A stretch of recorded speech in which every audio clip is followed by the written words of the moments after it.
Hello and welcome to the latest edition of PlayStation All-Stars Battle Royale history, where today we'll be looking at arguably the most recognisable character and inarguably the angriest character on the roster, Kratos. God of War was released for the PS2 back in 2005. Inspired by Greek mythology, it's centred on Kratos, a Spartan warrior manipulated by Ares, the god of war, into killing his own family, ultimately leading to Kratos being forced to wear their ashes on his skin for eternity. Naturally, this didn't make him a particularly happy chap, and so Kratos sought violent revenge and raged his way across Greece to take down the god. But it didn't stop there. After taking down Ares and becoming the new god of war, in the sequels Kratos abused his power and started attacking cities just because he was an angry man.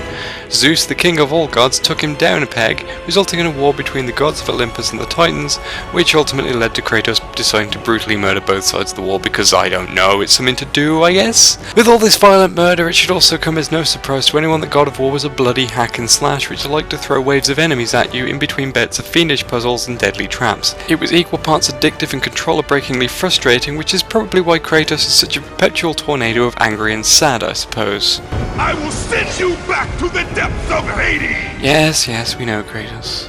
Anyway, God of War was also immensely popular, becoming one of Sony's flagship franchises and making Kratos something of a mascot for the PlayStation, with him turning up frequently in advertising and even making cameos in other fighting games, before finally earning his place in PlayStation All-Stars. It came as no surprise that Kratos is an All-Stars, not least because All-Stars was made with the assistance of God of War's developer Sony Santa Monica, and, well, he's a bit annoying really, since his speed and his power are ridiculously high. Yes, he's a hardened killing machine, but let's tone it down, guys. And on that note, let's take a look at Kratos' moves and what inspired them. For anyone who's faced Kratos online in PlayStation All-Stars, you probably already know his primary weapon, the Blades of Chaos. The Blades of Athena. The Blades of Exile. Whatever. The twin chain blade weapons that have had many names, but have all had the same function. Kratos could swing these blades around him, causing destruction in a wide arc. There were a variety of moves that Kratos could perform with these blades. The first was a basic combo attack, the Olympic Fury, where Kratos swung the blades alternately to attack a wide arc around him. This could also be performed while turning, allowing Kratos to take out enemies behind him mid-combo. Kratos also had a move that allowed him to sweep enemies up into the air, where he could immediately follow after them and do damage to them while they're being juggled. He had two basic aerial attacks, the first being a variation on the Olympic Fury, and the second being an attack where he would swing the blades in a wide vertical arc.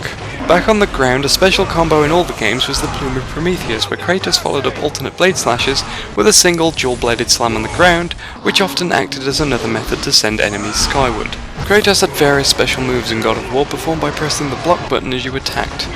One of these was the Cyclone of Chaos, where Kratos could swing the blades around himself incredibly quickly. It had a ground and an aerial version. Another move introduced in God of War 3 was the Combat Grapple, where Kratos would swing his blades forwards to grab an enemy, then pull himself in to perform a shoulder charge. It was supposedly a combo starter move, but the fact it sent enemies flying meant it wasn't really that good as one. In fact, a better grapple move for Kratos was the Battering Ram grab move. By pressing circle in God of War 3, Kratos would grab an enemy and then run around holding the enemy in front of him, slamming them into other enemies. This was a pretty devastating move and highly effective in many situations. Another grab move Kratos had allowed him to grab enemies in mid-air and slam them down. You simply chucked an enemy into the air and pressed circle quickly so that Kratos would grab them with a blade and slam them back down. All of these moves made their way into PlayStation All-Stars. The basic combo has become slightly shorter from 5 hits to 3, the Plume of Prometheus can now come out without needing to be part of a longer combo, and all of the other moves are pretty much direct copies of the originals, with the Battering Ram and the aerial grab move becoming throws. Kratos' other blade moves in PlayStation All-Stars don't appear to have any specific origins.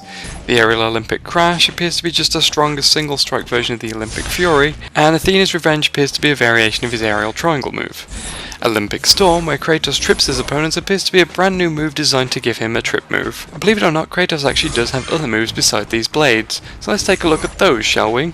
Kratos was a pawn of the gods throughout much of his story, and this was the result of the single action as the leader of the Spartan army. When facing off against the Barbarian King, he called on Ares to give him extra strength, lending him the blades but also damning him to do whatever Ares told him, ultimately leading him to get manipulated by everybody else too. But it also pissed off the Barbarian King too. Unceremoniously killed in battle, the Barbarian King's soul was forced to wander the Bog of the Forgotten, and it was here that he confronted Kratos in God of War 2. After defeating the Barbarian King a second time, Kratos decided to take the Barbarian Hammer for himself. Sacrificing speed for strength, this was a slow, heavy weapon with very few actual uses in general gameplay due to its removal of the dodge mechanic.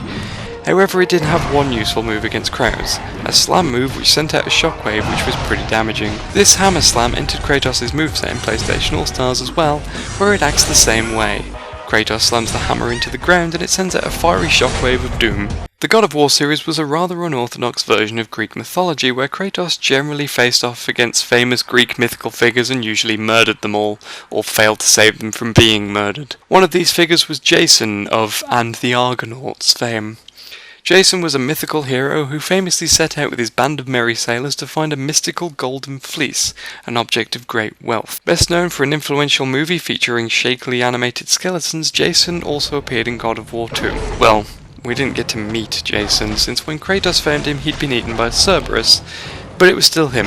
But hey, the fleece was still intact, and after defeating the Cerberus, Kratos took the fleece for himself and used it for defense despite, gold being an incredibly flimsy metal, but hey, let's go with it. The golden fleece gave Kratos a counter move for much of God of War 2 and 3, and timing a block correctly allowed Kratos to store the block to hit's power in the fleece and then send it back out either through an incredibly powerful slam move, or if it was a block projectile, in the form of an energy projectile. The golden fleece is still part of Kratos' moveset in PlayStation All-Stars, where it obviously gives him a counter move like its original appearance. Unlike its original form, you no longer have to press the attack button at the right time to perform the counter-attack, since it happens automatically. It still retains its ability to reflect projectiles though, so that's useful. Another famous Greek figure encountered in God of War 2 was Icarus. Icarus was a mythical figure whose father had fashioned wings from feathers and wax, allowing them to escape the island of Crete. However, ignoring his father's warnings, Icarus flew too close to the sun, melting the wax and causing Icarus to fall to his death. In God of War 2, however, Icarus was notably older and somehow survived this initial flight, as did his wings. Not willing to let Kratos meet the fates before him, Icarus threw Kratos off a cliff, which was a bad move because Kratos just beat him up and took the wings for himself. As he does. The wings gave Kratos a glide move, allowing him to travel across long aerial distances. They also gave him a move called Icarus Ascension, where Kratos used the wings to launch himself high into the air, sending enemies airborne and allowing Kratos to perform aerial combos on them. This move appears in PlayStation All-Stars 2, where it does basically the same thing. It's just another way of chucking opponents into the air, really. After arriving in Hades in God of War 3, Kratos encountered Pirithous, trapped in a prison of brambles. In exchange for freeing him, he offered to give Kratos his bow. Problem is, Kratos' idea of freeing someone was typically killing them in some horrific manner. After burning Pirithous to a crisp, Kratos claimed the bow of Apollo, a long-range weapon that he then used throughout the game. Following in the footsteps of other long-range weapons in the series such as Typhon's Bane, a magical bow that shot wind arrows in the second game, the bow of Apollo had two firing methods. The first was a simple rapid-fire arrow shot which was weak but useful at doing chip damage to smaller enemies, and a charged flame shot which was pretty powerful and was also used to burn brambles that block Kratos' path. The bow also appears in PlayStation All-Stars, where it retains the same basic qualities, firing either a basic shot which can be mashed repeatedly for rapid fire, or a charged shot that does more damage. It doesn't set opponents on fire though.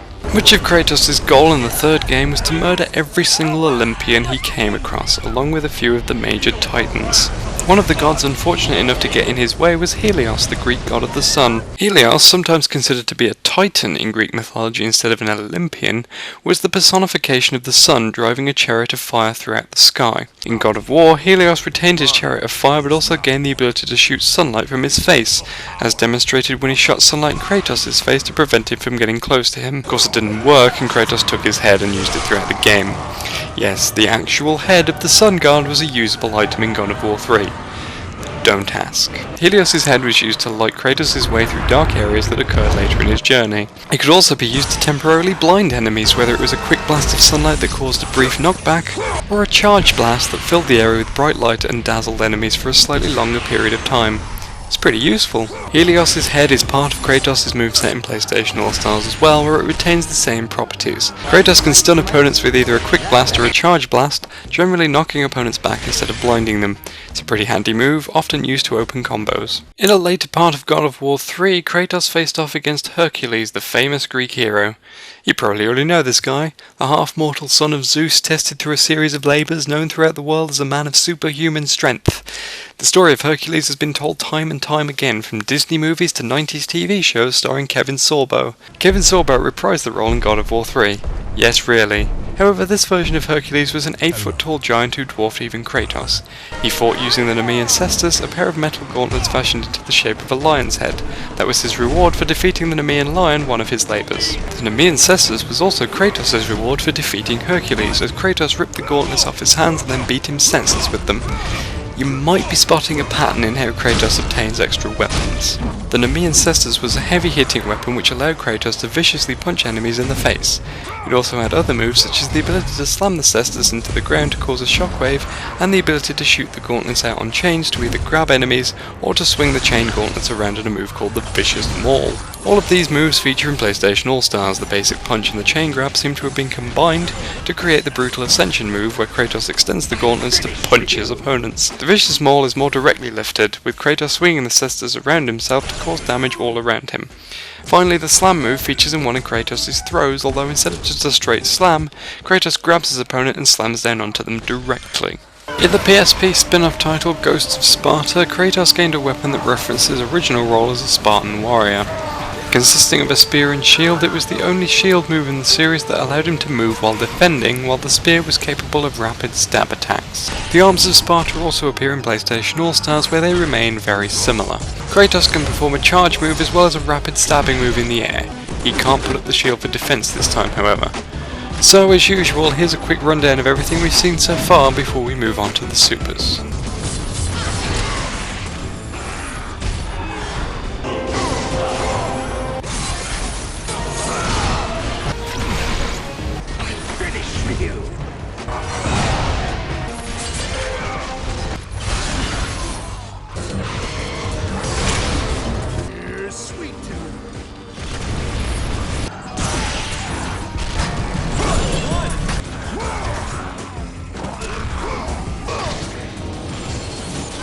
Level 1! Kratos. I do not need your help, Zeus. I can take down this beast. I offer you more than help, Kratos.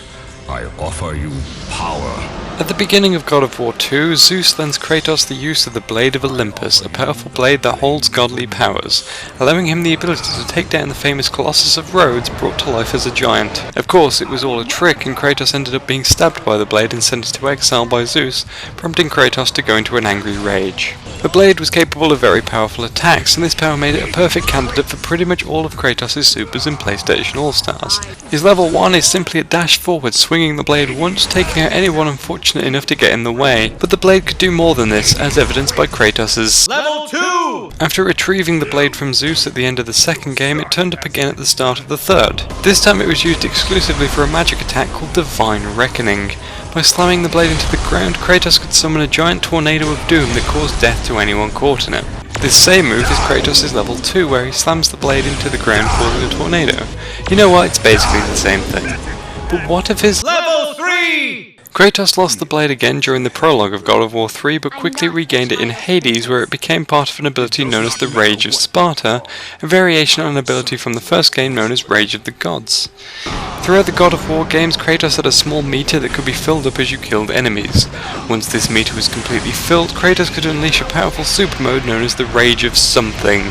This increased Kratos' speed, defense, and attack power, allowing him to just go nuts on everybody in the vicinity. As I said, the Rage of Sparta in the third game uses the Blade of Olympus as well, so it seems like this is the basic inspiration for Kratos' level 3 in PlayStation All-Stars. But wait!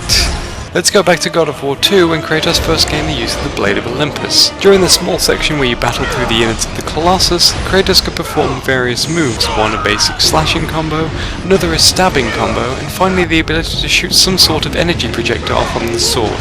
All of these moves were incredibly damaging, and also Kratos looked pretty snazzy while doing it, since he was still the God of War, and therefore wearing the armor of Ares, a menacing red outfit. This section seems to be the real inspiration for his level 3 in PlayStation All-Stars, since he has the slashing combo and the energy ball, and the stabbing combo seems to be referenced in his diving stab move. What's more, these moves all share the same buttons as the moves from God of War 2, and Kratos also dons the armor of Ares again. He also grows to considerable size, possibly referencing his arrival in Rhodes at the start of the game before Athena decided to knock him down a peg or two and shrink him to normal size for gameplay purposes.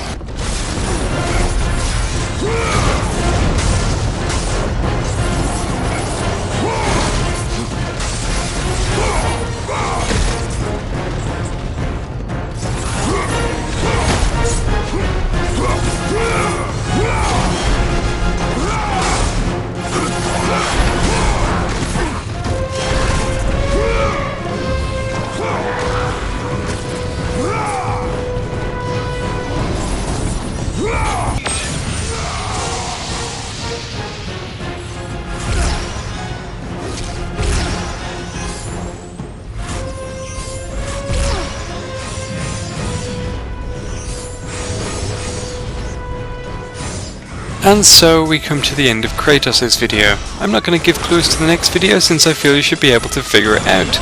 And I'll see you then. Stay tuned.